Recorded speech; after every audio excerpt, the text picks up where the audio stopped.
Jasmine, চলো না, এক সপ্তাহের জন্য আমরা রাঙ্গামাটি সাজেক ভ্যালি ঘুরে আসি। তুমি তো সারাদিন কাজ করো, একটু রিফ্রেশ হয়ে আসলে ভালো লাগবে। তারপর আমি বললাম, আমরা রাঙ্গামাটি সাজেক ভ্যালিতে গিয়ে থাকব কোথায়? তখন নীরব বলল, জেসমিন, এ নিয়ে তুমি কোনো চিন্তা করো না, কারণ সেখানে থাকা খাওয়ার সুন্দর পরিবেশ আছে। জেসমিন, সাজেক ভ্যালি সত্যিই অনেক সুন্দর। তুমি সেখানে গেলেই প্রকৃতির সৌন্দর্য খুব ভালোভাবেই উপভোগ করতে পারবে। আমি কথা দিলাম জেসমিন, সেখানে গেলে তুমি প্রকৃতির প্রেমে পাগল হয়ে যাবে। বন্ধুরা নীরবের এরকম মন মাতানো কথায় আমি বিশ্বাস করে তার সাথে যেতে রাজি হয়ে গেলাম, এবং সেখানে গিয়ে আমরা একটি মাধ্যম শ্রেণীর রিসোর্টে উঠলাম। তারপর রাতে খাওয়া দাওয়ার পর আমরা দুজনেরই ঘুমিয়ে পড়লাম, কারণ আমরা দুজনেই ছিলাম ক্লান্ত। কিন্তু রাত যখন গভীর হলো তখন ঘটে গেল একটি আশ্চর্য ঘটনা, কারণ নীরব তখন। বন্ধুরা, আজকের গল্পটি অনেক অনেক ইন্টারেস্টিং। আশা করি তোমরা পুরো গল্পটি শুনলে অনেক মজা পাবে। তবে বন্ধুরা, গল্পটি শুরু করার পূর্বে তোমাদের নিকট আমার ছোট্ট একটা অনুরোধ, তোমরা দয়া করে আমার চ্যানেলটিকে সাবস্ক্রাইব করে আমাকে সাপোর্ট করবা। তো তাহলে চলো বন্ধুরা, গল্পটি শুরু করি। হ্যালো বন্ধুরা, আমি জেসমিন নাহার জ্যোতি। আমার বয়স এখন 19। বাবা মা গ্রামের বাড়িতে থাকেন, আর আমি ঢাকায় থেকে একটি গার্মেন্টসে চাকরি করি।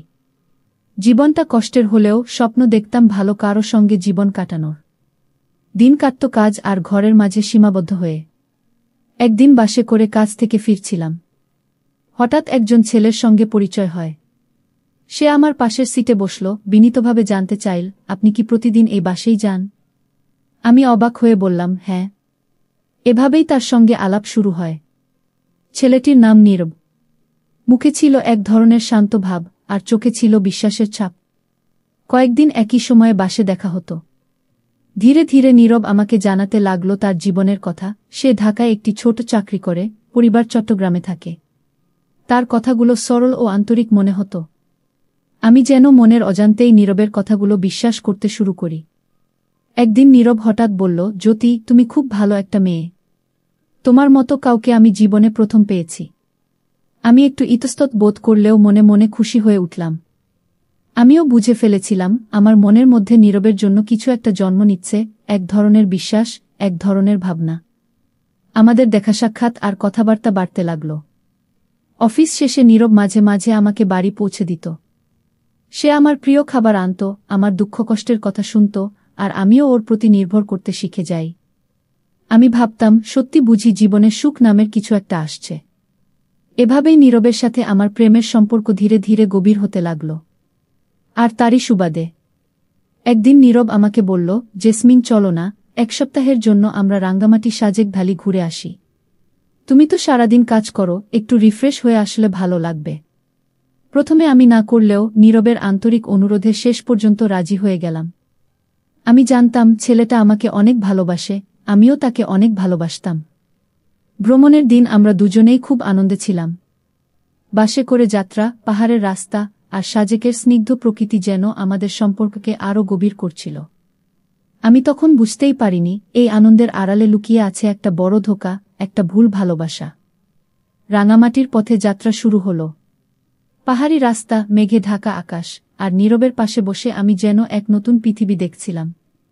সারাটা পথ সে আমার খেয়াল রাখছিল, আমি পানি খেয়েছি কিনা, ঠান্ডা লাগছে কিনা, এসব জিজ্ঞেস করছিল। ওর এমন যত্ন আমাকে আরও স্বপ্নময় করে তুলেছিল। আমরা সাজেক পৌঁছানোর পর একটা ছোট্ট রিসোর্টে উঠলাম। নীরব আগে থেকেই বুকিং দিয়ে রেখেছিল। রিসোর্টটি ছিল শান্ত পাহাড়ের পাশে, চারপাশে মেঘের ঢেউ। ও বলল, জ্যোতি, তোমার মুখে এই হাসি আমি সবসময় দেখতে চাই। আমি মাথা নিচু করে হেসে একটা মুচকি হাসি দিলাম। প্রথম দিন আমরা পাহাড়ে হাঁটলাম, স্থানীয় খাবার খেলাম, আর সন্ধ্যায় ক্যাম্পফায়ারে বসে গল্প করলাম। নীরব আমার পাশে ছিল প্রতিটি মুহূর্তে। আমার মনে হচ্ছিল এই ছেলেটির সঙ্গেই হয়তো জীবনটা কাটিয়ে দেওয়া যায়। দ্বিতীয় দিন সকালে আমরা কংলাক পাহাড়ে উঠলাম। রাস্তা ছিল একটু কষ্টের, কিন্তু নীরব বারবার হাত বাড়িয়ে সাহায্য করছিল। উপরে পৌঁছে যখন আমি ক্লান্ত হয়ে বসেছিলাম, সে আমার পাশে বসে বলল, তুমি আসলেই অনেক সাহসী একটা মেয়ে। এমন কথায় আমি আরও চিন্তাশীল হয়ে পড়ছিলাম ওর প্রতি। পরের কয়েকদিনও ছিল হাসি, খুশি, আড্ডা ও আনন্দে ভরপুর। নীরব আমাকে নিয়ে বাজার ঘুরে বেড়াল, লোকাল হস্তশিল্প কিনে দিল, আর প্রতিদিনই ওর চোখে সেই মায়া আমি খুঁজে পেতাম। ও বলতো, তুমি আমার জীবনের সেরা পাওয়া। আমি বিশ্বাস করেছিলাম নীরব আমার মনের মানুষ। আমরা সন্ধ্যা হলে একসঙ্গে চা খেতাম, পাহাড়ের ওপার থেকে সূর্য ডুবে যেতে দেখতাম। নীরব তখন গভীরভাবে বলতো, তুমি ছাড়া অন্য কাউকে আমি কল্পনাও করতে পারি না আমার জীবন। ওর কথা শুনে মনে হতো এই মানুষটা কখনো আমাকে কষ্ট দিতে পারে না। 1 সপ্তাহ এভাবে কাটল। আমি ওর ভালোবাসায় এতটাই বিশ্বাসী হয়ে উঠেছিলাম যে ফিরে আসার সময় চোখে জল চলে এসেছিল। ও বলল, চিন্তা করো না, তোমার এই হাসি আমি সারা জীবন ধরে রাখব। আমি তখন জানতাম না এই হাসি কদিন পরেই কষ্টে বদলে যাবে। ঢাকায় ফিরে আসার কিছুদিন পরেই আমি বুঝতে পারলাম নীরবের ব্যবহার আস্তে আস্তে বদলে যাচ্ছে। ফোনে আগের মতো কথা বলতো না, দেখা করার সময় দিত না। আমি ভয় পেতে শুরু করলাম, আমার সেই নীরব কি কোথাও হারিয়ে যাচ্ছে। ঢাকায় ফিরে আসার পর কয়েকদিন সবকিছু ঠিকঠাকই চলছিল। নীরব প্রতিদিন না হলেও মাঝে মাঝে ফোন করত, কিন্তু তার মধ্যে আমি একটা কৃত্রিমতা টের পেতে শুরু করি। আগের মতো উচ্ছ্বাস, আগ্রহ কিংবা যত্নের ছাপ আর ছিল না। আমি প্রথমে ভাবলাম হয়তো অফিসের চাপ। কয়েকদিন পর থেকে সে ফোন ধরতেই চাইত না।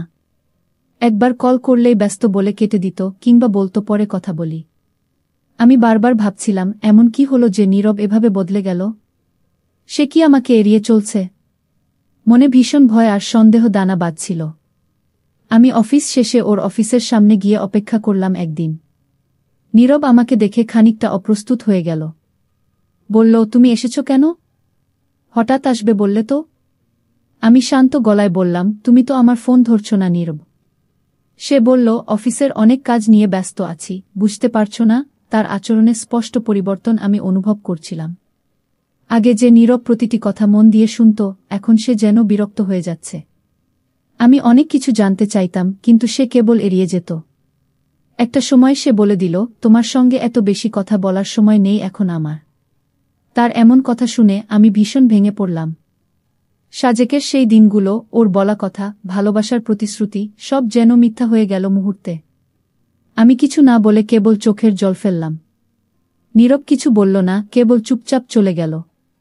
মনে হচ্ছিল মনের মধ্যে এক ধরনের ভার এসে বসেছে। এরপর কয়েকদিন সে কোনো যোগাযোগই করল না।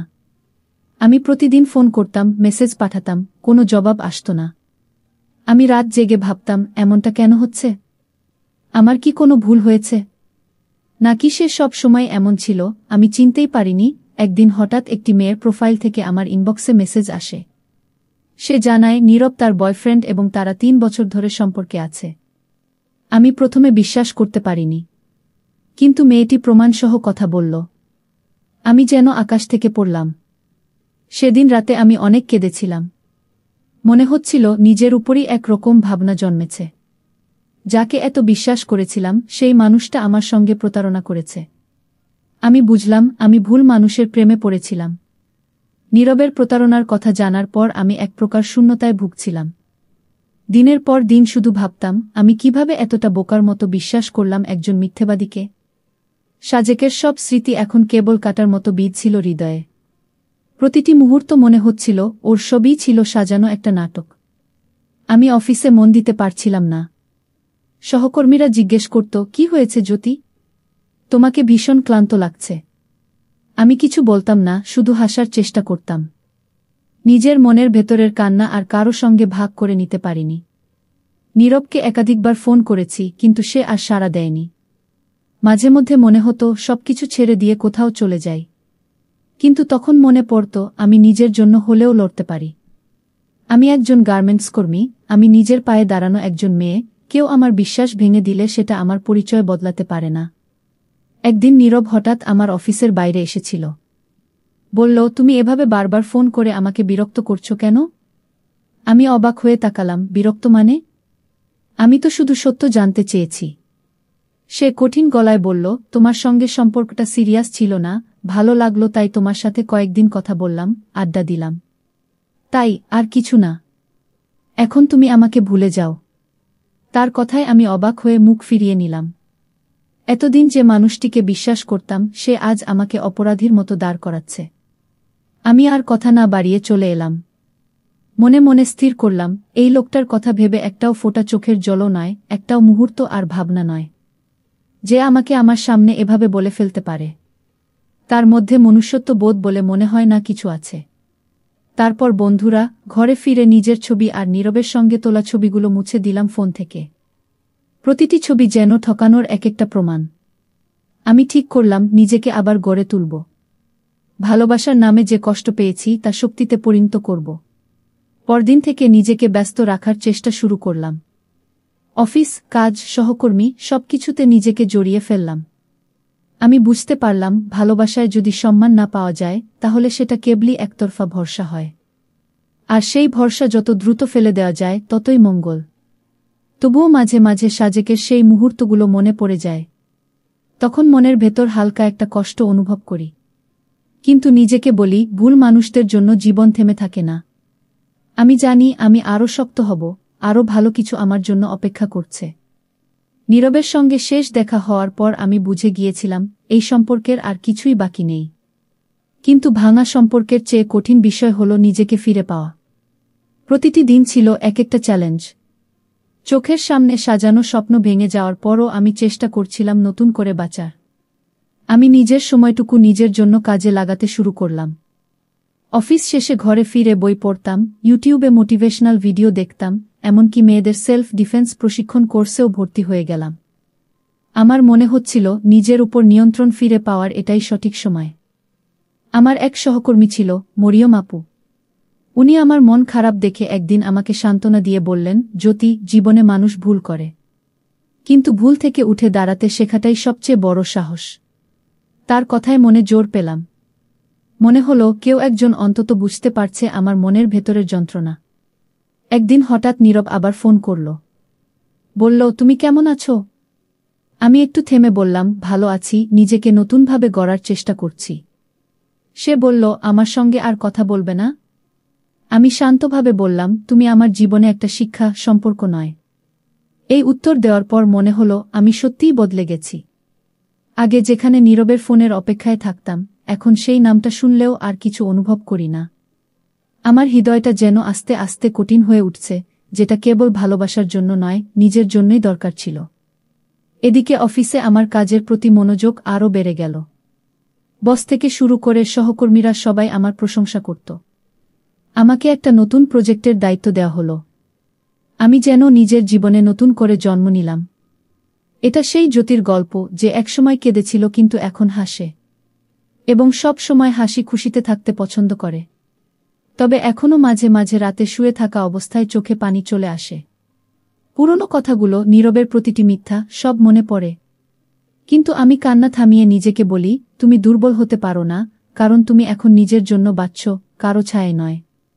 আমার এই পরিবর্তনের যাত্রা হয়তো সহজ ছিল না, কিন্তু প্রতিটি কষ্ট আমাকে শিখিয়েছে কিভাবে নিজেকে ভালোবাসতে হয়। এখন আমার স্বপ্ন আছে, লক্ষ্য আছে, আর আছে সেই অদম্য সাহস যা আমাকে আর কখনো ভাঙতে দেবে না। নতুন প্রজেক্টের কাজে একদিন আমাদের গার্মেন্টসে এক প্রশিক্ষক এলেন। তার নাম জমশেদ ভাই। বয়স ৩০-এর কাছাকাছি হবে, মুখে সবসময় হাসি আর কথাবার্তায় ভরপুর আত্মবিশ্বাস। প্রথম দিনেই আমাদের সঙ্গে খুব ভালো ব্যবহার করলেন। আমি খুব মনোযোগ দিয়ে নিজের দায়িত্ব পালন করছিলাম, কিন্তু তিনি মাঝে মাঝেই আমার কাজকর্মের প্রশংসা করতেন। একদিন প্রশিক্ষণের শেষে সবাই চলে গেলে উনি হেসে বললেন, তুমি খুব পরিশ্রমী জ্যোতি, তুমি ভবিষ্যতে ভালো কিছু করবে। আমি কেবল হেসে মাথা নিচু করে ফেললাম। এমনভাবে কেউ অনেক দিন পর আমার কথা ভেবে বলেছে কিছু, তাই একটু অন্যরকম লাগল। তবে নিজের সীমা আমি বুঝতাম, অতিরিক্ত কোনো প্রত্যাশা যেন না তৈরি হয়। জমশেদ ভাই মাঝে মাঝে ক্যান্টিনে একসাথে বসে খাওয়ার জন্য ডাকতেন। আমি প্রথম দিকে না করলেও পরে বুঝলাম উনি খুব ভদ্র এবং সম্মানজনক আচরণ করেন। ধীরে ধীরে তার সঙ্গে বন্ধুত্ব তৈরি হল। নীরবের পর আমি কারো উপর এত সহজে বিশ্বাস করতে পারছিলাম না, কিন্তু জমশেদ ভাই যেন ধৈর্য ধরে আমার আস্থা অর্জনের চেষ্টা করছিলেন। একদিন অফিস শেষে বাড়ি ফেরার পথে হঠাৎ বৃষ্টি নেমে গেল। ছাতা ছিল না বলে একটু আড়ালে দাঁড়িয়েছিলাম। তখন হঠাৎ জমশেদ ভাই এসে বললেন, এই নাও ছাতা, আমি বাইকে যাচ্ছি, ভিজলেও সমস্যা নেই। আমি অবাক হয়ে তাকালাম, কিন্তু উনি বৃষ্টির মধ্যে ছাতাটা নেওয়ার জন্য আমাকে অনেক অনুরোধ করলেন। তার অনেক অনুরোধে ছাতাটা নিলাম, এবং তিনি বাইকে উঠে চলে গেলেন। মনে হলো কেউ যেন সত্যিই আমার কথা ভাবে। তবে আমার মনে এখনও এক ধরনের অনুশোচনা থাকত। কাউকে সহজে বিশ্বাস করতে পারতাম না। আমি নিজেকে বারবার বলতাম, জ্যোতি, আবার বিশ্বাস করলে আবার ভাঙবে। এ ভয়টা আমাকে জমশেদ ভাইকে পুরোপুরি বিশ্বাস করতে দিত না।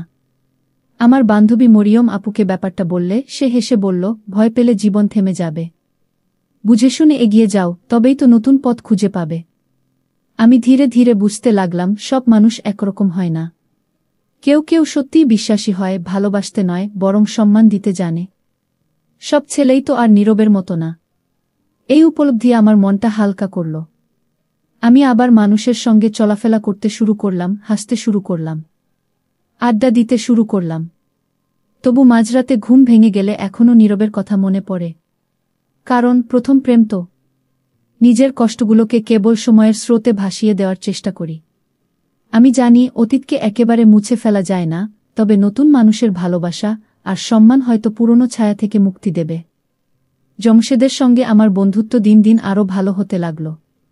ওর ভদ্রতা আর সততার কাছে আমি একটু একটু করে নিজেকে বোঝানো শুরু করলাম। জমশেদ কখনোই আমার ব্যক্তিগত জীবনে অপ্রত্যাশিত প্রশ্ন করেনি, বরং সব সময় আমার অনুভূতিকে সম্মান করেছে। সে আমার জন্য ছিল এক শান্তির আশ্রয়। তবে মাঝে মাঝে মন ভেঙে যেত। নীরবের স্মৃতি যেন ছায়ার মতো আমাকে সব সময় স্মরণ করাত। ভাবতাম, এই নতুন সম্পর্কটাও কি ভেঙে যাবে? সে কি আমাকে নীরবের মতো কষ্ট দিয়ে চলে যাবে? এইসব চিন্তা কখনো কখনো আমার চোখের সামনে অন্ধকার মেঘ ফেলে দিত। জমশেদ ভাই যথেষ্ট বোঝার চেষ্টা করত। একদিন সে বলল, জ্যোতি, তোমার সঙ্গে কথা বলতে পারা আমার জন্য অনেক বড় সৌভাগ্য বলে আমি মনে করি। কারণ তুমি অনেক নম্র ভদ্র একজন মেয়ে, সত্যি তুমি সংসার করার মতো একটা মেয়ে। তুমি যে সংসারে যাবে সেই সংসার সব সময় সুখে শান্তিতে ভরে থাকবে। আমি চাই তুমি সুখে শান্তিতে থাকো। জমশেদের এই কথাগুলো শুনে আমি হালকা হাসি দিলাম, কিন্তু তার কথা শুনে আমার মনে নতুন এক স্বপ্ন জাগ্রত হল। আমার বন্ধু মরিয়ম আপু নিয়মিত আমাকে উৎসাহ দিত, বলতো, তুমি একবার যে কোনো মানুষের উপর বিশ্বাস করেছ, ভুল হলেও সেটা তোমার দুর্বলতা নয়, তোমার সাহসী বড় কথা। ওর কথায় আমার মন কিছুটা শক্ত হয়। আমি নিজেকে নিয়ে ভাবতাম, পরবর্তীতে যদি আমার জীবনে কোনো ভালোবাসার সুযোগ আসে, তাহলে এবার ভিন্নভাবে দেখতে হবে। কিন্তু আমার মনে একটা ভয় ছিল, আবারও কারো সঙ্গে নিবিড় হওয়া, আবারও তার উপর নির্ভরশীল হওয়া। এই দ্বন্দ্ব আমার মনকে গভীরভাবে ভাবাচ্ছিল। কখনো মনে হতো ভালোবাসাটা এক বিপজ্জনক যাত্রা। আমি জানতাম ধীরে ধীরে আমার মন থেকে অতীতের সমস্ত ভয় একদিন কাটিয়ে উঠবে। জমশেদ সব সময় ধৈর্য ধরে আমার মনে সাহস দিত। সে কখনো অন্ধকার চর্চা করে নাই, বরং আমাকে সময় দিয়েছে নিজের মতো করে সিদ্ধান্ত নেওয়ার জন্য। আমি ধীরে ধীরে বুঝতে পারলাম, সত্যিকারের ভালোবাসা মানে কখনোই ভিন্ন দাবি করে না, বরং একে অপরের স্বাধীনতা এবং সম্মান দেওয়া আর বিশ্বাসী হয়ে উঠে। এমন অবস্থায় আমি নিজেকে জিজ্ঞেস করতে শুরু করলাম, আমি কি পারব আবার ভালোবাসতে? আমি কি পারব আবার কারো বিশ্বাসযোগ্য হতে? এই প্রশ্নের উত্তর আমার জীবনের সবচেয়ে বড় চ্যালেঞ্জ হয়ে দাঁড়াল। জমশেদের সাথে আমার সম্পর্কের অনেক দিন পর আমি একদিন ঠিক করলাম, অতীতকে আর কারো জন্য দায়ী করব না। নীরবের ভুল আমাকে দুর্বল করেনি, বরং শিখিয়েছে কিভাবে নিজের জন্য লড়াই করতে হয়।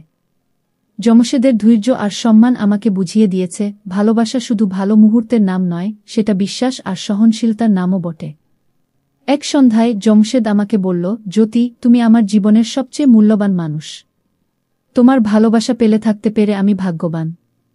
আমি একটা শান্ত অনুভূতি নিয়ে তাকে বললাম, আমার জীবনে তোমার মতো একজন সত্যিকারের মানুষ পেয়েছি বলে আমিও ধন্য। তোমার ভালোবাসা, স্নেহ, ভদ্রতা, আত্মবিশ্বাসী মনোভাব আমাকে নতুন করে বাঁচতে শিখিয়েছে। আমরা দুজনেই জানতাম জীবন কখনো সরল থাকে না। হারিয়ে যাওয়ার পর নতুন করে পাওয়া কতটা কষ্টকর, কিন্তু তাতে যে শক্তি জন্মায় তাও কম নয়। আমি জমশেদের সঙ্গে নতুন জীবন গড়ার সিদ্ধান্ত নিলাম, যেখানে থাকবে একে অপরের শ্রদ্ধা, ভালোবাসা আর সম্পূর্ণ বিশ্বাস। আমার বন্ধু মরিয়ম আপুকে আমি ফোন দিলাম, তুই আমার জীবনে আসার জন্য ধন্যবাদ। তোর কথাই আমাকে সামনের দিকে এগিয়ে যেতে সাহায্য করেছে। ও হেসে বলল, জ্যোতি, তুমি নিজেই তো নিজের গল্পের নায়িকা, যে অন্ধকার থেকে আলোয় বেরিয়ে আসতে পারে সেই তো আসল হিরোইন। এক সময় আমি নিজেকে বুঝতে শিখেছি, ভুল মানুষদের প্রেমে পড়া মানেই শেষ নয়, সেটা হতে পারে নতুন ভালোবাসার শুরু। জীবনের প্রতিটা অধ্যায় থেকে কিছু না কিছু শেখা যায়, আর আমি সেই শিক্ষাকেই জীবনের সবচেয়ে বড় উপহার মনে করি। এখন আমার চোখে স্বপ্ন, হৃদয়ে আশা। আমি জানি আমার জীবনের নতুন সূর্যোদয় শুরু হয়েছে। আর এই নতুন পথে আমি আর একা নই, কারণ পাশে আছেন সত্যিকার মানুষ যিনি আমাকে বুঝে, সম্মান করে এবং ভালোবাসে। সময় এসেছে পুরনো স্মৃতিগুলো পেছনে ফেলে নতুন কিছু শুরু করার। নীরবের সেই ছায়া এখনো মাঝে মাঝে আমার মনে ঘুরে বেড়ায়, কিন্তু আমি অত্যন্ত ধৈর্যের সাথে শিখেছি কিভাবে নতুন করে পুনরায় নিজেকে গড়ে তুলতে হয়। জমশেদের সাথে বন্ধুত্ব আমাকে তা দেখিয়েছে, সত্যিকারের ভালোবাসা মানে শুধুমাত্র কথা নয়, এটা সম্মান, বিশ্বাস আর পাশে থাকা। একদিন জমশেদ আমাকে শান্ত গলায় বলল, জ্যোতি, আমরা সবাই ভুল করি, কিন্তু সত্যিকারের মানুষ সে যারা ভুল থেকে উঠে দাঁড়ায়। আমি চাই তুমি নতুন করে জীবনে হাসবে। আমি চোখ মেলে তাকিয়ে বললাম, তুমি আমাকে দেখিয়েছ কিভাবে নিজের মূল্য বুঝতে হয়। আমি আর ভয় পাব না। আমরা দুজনেই জানতাম একসাথে পথ চলাটা সহজ হবে না, কিন্তু একে অপরের সঙ্গে থাকার শক্তি আমাদের বাধাগুলো পেরিয়ে যেতে সাহায্য করবে। অতীতের ব্যথা ভুলে আমি নতুন জীবনের দিকে এগিয়ে যাচ্ছি, যেখানে প্রেম শুধু অনুভূতি নয়, একটি বন্ধুত্বের নাম। আমি আর জমশেদ একসঙ্গে জীবনের ছোট ছোট সুখ খুঁজে নিতে শিখেছি, একসঙ্গে হাঁটা, হাসা আর কোনোদিন একাকিত্বে না পড়ার প্রতিশ্রুতি। এই নতুন সূর্যোদয় আমার জীবনে এক অজানা শক্তি এনে দিয়েছে, যা আমাকে পূর্ণ করেছে। পরিশেষে বন্ধুরা, আমি তোমাদেরকে বলতে চাই, জীবনে কখনো কখনো এমন সময় আসে যখন চারপাশের অন্ধকার আমাদের ভেতরটাকেও গিলে ফেলতে চায়। আমরা ভেঙে পড়ি, হেরে যাওয়ার অনুভূতি গ্রাস করে। কিন্তু ঠিক তখনই কারো না কারো আগমন ঘটে, যে আমাদের ভাঙা মনের জোড়া লাগিয়ে দেয়, নতুন করে বাঁচার প্রেরণা যোগায়। তবে মনে রেখো, এই আলোর সন্ধানে পৌঁছাতে হলে আমাদের প্রয়োজন ধৈর্য, বিশ্বাস ও সহনশীলতা। এই তিনটি গুণ হৃদয়ে ধারণ করতে পারলে জীবনের যে কোনো বাধা পার হওয়া সম্ভব। তাই বন্ধুরা, সব সময় বিশ্বাস রাখো নিজের উপর। প্রত্যেকটা মানুষের আত্মবিশ্বাসই তাকে নতুন করে বাঁচার প্রেরণা যোগায়। বন্ধুরা, আজকে এই পর্যন্তই। আবারও আসব তোমাদের মধ্যে নতুন কোনো ভিডিও নিয়ে। ভিডিওটি যদি তোমাদের ভালো লাগে তাহলে একটি লাইক দাও। প্রতিদিন আমি তোমাদেরকে একটা করে নতুন গল্প উপহার দিব। তাই তোমাদেরকে অনুরোধ করে বলছি, তোমরা যদি এই রকম ধরনের ইন্টারেস্টিং গল্প পেতে চাও তাহলে দয়া করে আমার চ্যানেলটি সাবস্ক্রাইব করো। ভিডিওটি দেখার জন্য তোমাদের সকলকে অসংখ্য ধন্যবাদ।